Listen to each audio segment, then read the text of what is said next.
بسم اللہ الرحمن الرحیم۔ السلام علیکم۔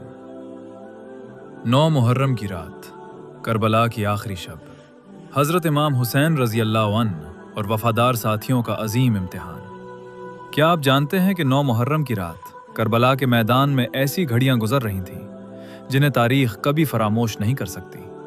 یہ وہ رات تھی جب نواسۂ رسول صلی اللہ علیہ وآلہ وسلم حضرت امام حسین رضی اللہ عنہ اور آپ رضی اللہ عنہ کے وفادار ساتھی آنے والے عظیم امتحان کی تیاری کر رہے تھے۔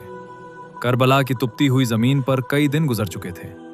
اہل بیت رضی اللہ عنہ اور ان کے ساتھی سخت پیاس میں مبتلا تھے، کیونکہ دریائے فرات کا پانی ان پر بند کر دیا گیا تھا۔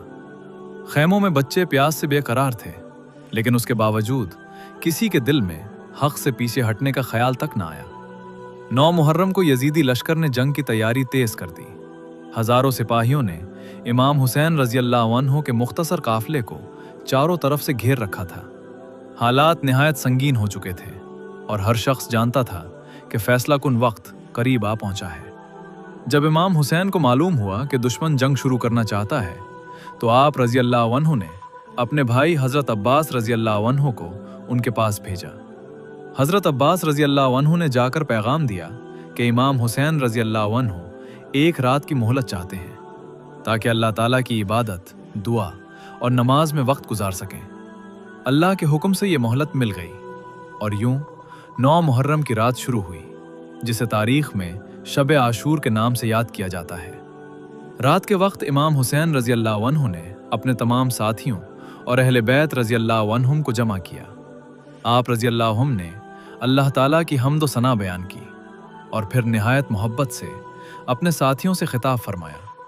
آپ رضی اللہ عنہ نے فرمایا کہ دشمن صرف مجھے چاہتا ہے، اگر تم میں سے کوئی جانا چاہے تو چلا جائے، میں اپنی بیعت تم سب سے اٹھاتا ہوں۔ یہ الفاظ سن کر ہر طرف خاموشی چھا گئی، لیکن چند لمحوں بعد وفاداری کی ایسی مثال سامنے آئی جس کی نظیر تاریخ میں بہت کم ملتی ہے۔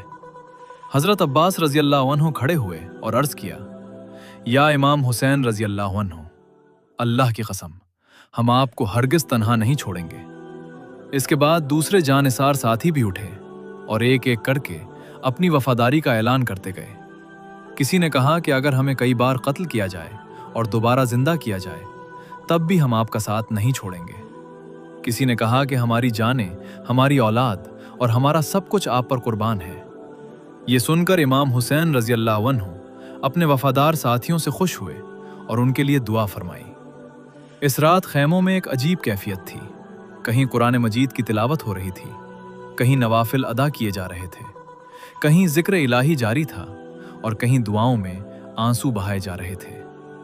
سب جانتے تھے کہ آنے والا وقت بہت کٹھن ہے، لیکن ان کے دل اللہ تعالیٰ کی رضا پر راضی تھے۔ حضرت امام حسین رضی اللہ عنہ نے اپنے اہل خانہ کو بھی صبر، ہمت اور اللہ پر بھروسے کی تلقین فرمائی۔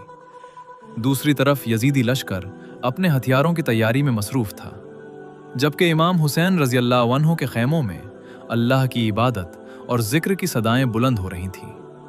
یہی وہ فرق تھا جو حق اور باطل کے درمیان نمایاں نظر آ رہا تھا۔ 9 محرم کی رات ہمیں یہ سبق دیتی ہے کہ مشکل سے مشکل حالات میں بھی اللہ تعالیٰ پر بھروسہ کرنا چاہیے، حق کا ساتھ نہیں چھوڑنا چاہیے اور اپنے دین کی خاطر ہر قربانی کے لیے تیار رہنا چاہیے۔